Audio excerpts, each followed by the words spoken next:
Rivelazione di Melid, demonio impuro. I peccati di impurità sono quelli che più facilmente finiscono col dannare le anime. Salve a tutti carissimi. Oggi voglio parlarvi di quanto rivelato dal demonio Melid a Don Giuseppe Tommaselli. Lo ricordiamo, Don Giuseppe Tommaselli è stato un esorcista, un salesiano vissuto tra il 1902 ed il 1989. È stato un taumaturgo, un esorcista che ha rivelato una serie di aspetti sui modi di operare del maligno che possono essere letti, insomma, sono stati raccolti in degli opuscoli, in delle opere, molte delle quali si possono consultare gratuitamente su internet. In particolare, nel corso di uno dei suoi esorcismi, egli si è imbattuto in Melid, un demonio impuro che è alla base proprio di questo tipo di peccato, del peccato di impurità. E sotto il comando appunto di Don Giuseppe Tommaselli, appunto di questo esorcista, il demonio è stato costretto a rivelare il suo modo di operare e come questo peccato di impurità sia pericolosissimo, perché è il peccato che, diciamo così, riguarda che è più comune, no? Che quello che si commette più comunemente, soprattutto molto comune tra i giovani, e che può portare, se non arginato in tempo, col pentimento e la penitenza, la mortificazione e l'accostamento ai sacramenti, può portare come si chiama, alla dannazione eterna, no? Ecco qui cosa scritto da Don Giuseppe Tommaselli. Leggiamo questo dialogo tremendo che lui ha avuto col demonio Melid. Dimmi Melid, prima di essere demonio chi eri? Ero un alto ufficiale della corte angelica, un cherubino, ed ora sono un ufficiale di Satana. Ma come ti sei deciso a lasciare il paradiso a piombare nell'inferno? Non sapevi che c'era preparato l'inferno? Perché ti sei azzardato a ribellarti a Dio? Lui, l'Altissimo, disse a me e ai miei compagni che ci avrebbe messi alla prova. Non ci disse che ci avrebbe punito con l'inferno nel fuoco eterno. Ed è fuoco, fuoco. E quale fu la prova alla quale foste messi tutti gli angeli? Accettare che il Figlio dell'Altissimo avrebbe presa la natura umana e noi di natura angelica, che è di gran lunga più nobile di quella umana, avremmo dovuto umiliarci a lui ed adorarlo. Lucifero, che splendeva come il sole nel firmamento, si ribellò. Se si farà uomo, disse, non lo servirò, sarò sicuramente io a lui superiore, essendo lui uomo e io invece di natura angelica. Apparve durante la prova la figura di un uomo. La figura di quest'uomo era coronata di spine o era in croce? No, era la figura di un semplice uomo, grandi schiere di angeli. Eravamo del parere di Lucifero. Si ingaggiò una lotta terribile tra Michele e Lucifero, tra fuoco e zolfo. D'un colpo precipitammo nel pozzo infernale. Ah, bel guadagno facessi quel giorno, infelice angelo ribelle. Ora sei pentito del male fatto. Io, pentito io, giammai. Lui, l'Altissimo, non doveva umiliarsi così. Io lo odio e odierò per sempre nostro Signore Gesù Cristo, perché per lui mi ritrovo nell'inferno. Com'è ingiusto questo Dio. Un solo peccato io ho fatto e sono condannato nel fuoco eterno, mentre voi contate peccati assai gravi, e avete quella donna, la Madonna, l'avessimo avuto anche noi, Ero un cherubino ed oggi sono un alto ufficiale del regno di Satana, con il compito più lucroso ed interessante, che è quello di spingere all'impurità. Ma voi demoni non avete bisogno di dormire, di procurarvi il pane quotidiano e non potete sentire il peso della stanchezza. Come svolgete la vostra attività? Odiando Dio e rodendoci di rabbia e di gelosia contro le creature umane, sfogando l'odio verso Dio. Dovremmo sentire del piacere, invece tutto aumenta la nostra sofferenza.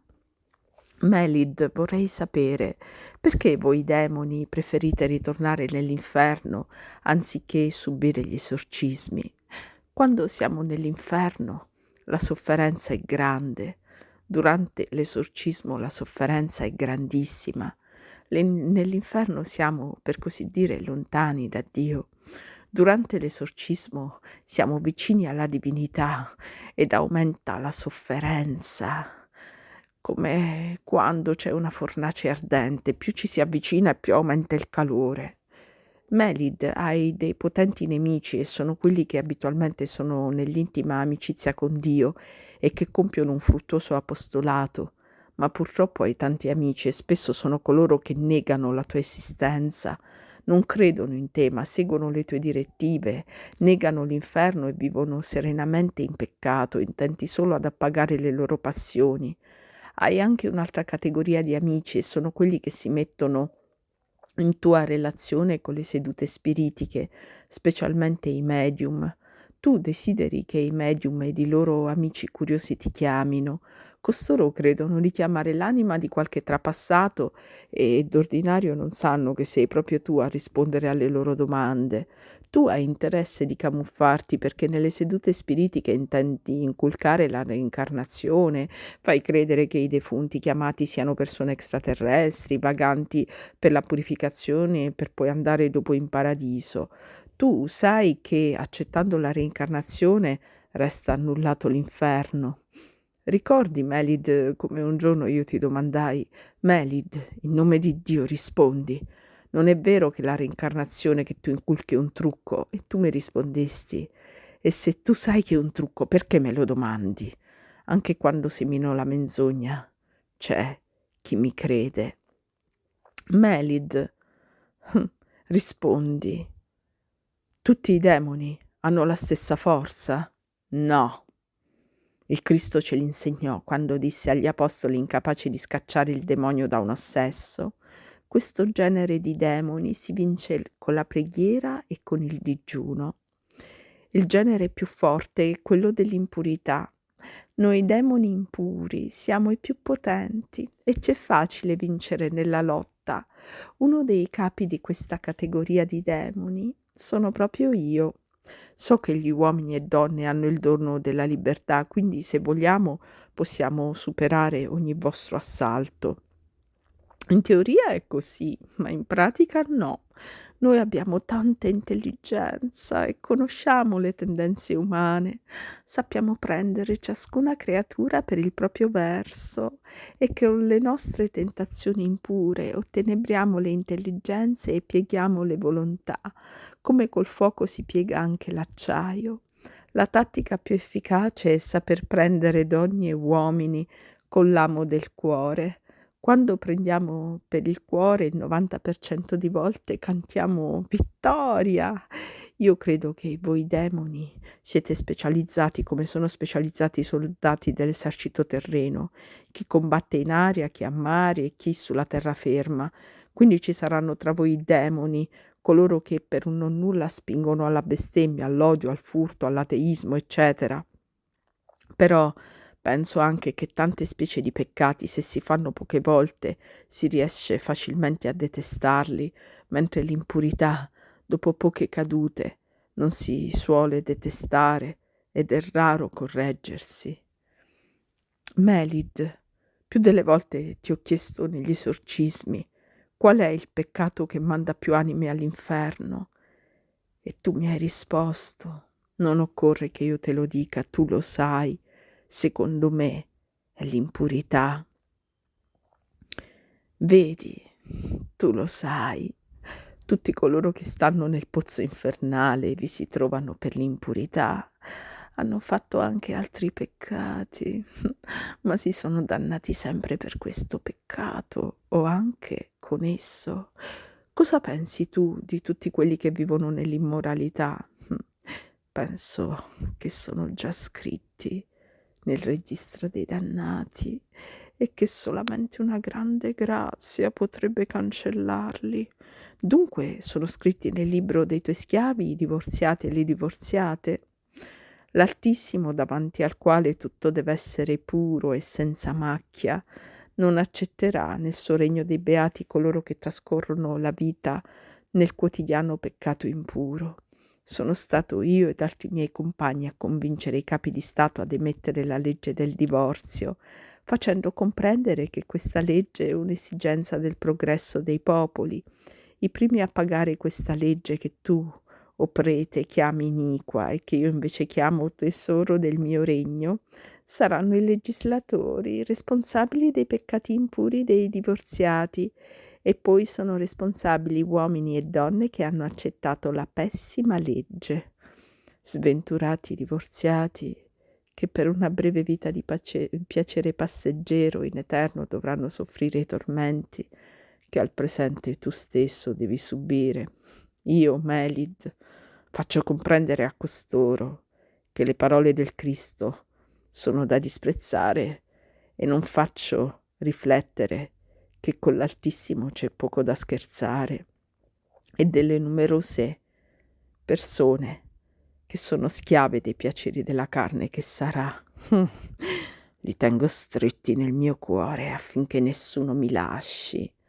La catena più forte per molti è non solo il piacere, ma anche la brama di denaro, per cui loro vendono il loro corpo per fare carriera. L'inferno è ampio e c'è un posto preparato per ognuno che compie queste pratiche. A te, Melid, piacciono di più i peccati privati solitari che non hanno ripercussione sugli altri, oppure i peccati che danno scandalo e spingono gli altri al male? Certamente io preferisco gli scandalosi, perché con essi i peccati si moltiplicano e si moltiplicano e si moltiplicano. Il mondo è pieno di scandali e perciò io e i miei compagni stiamo più vicini agli scandalosi, che sono i nostri migliori aiutanti. Gesù Cristo dice: chi segue me non cammina nelle tenebre, il cielo e la terra passeranno, ma le mie parole non passeranno. È impossibile che non avvengano scandali, ma guai al mondo per gli scandali e guai all'uomo per colpa del quale avviene lo scandalo.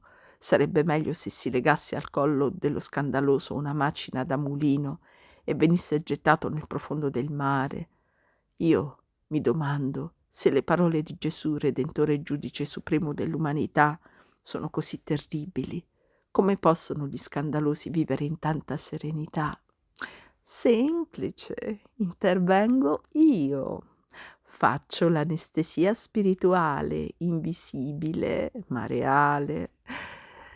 Come il medico, fatta l'anestesia, può tagliare ed anche mutilare un corpo umano senza che l'ammalato senta dolore, così agisco io. Non faccio riflettere sulla responsabilità degli atti umani davanti al Creatore e così resta annullato ogni rimorso.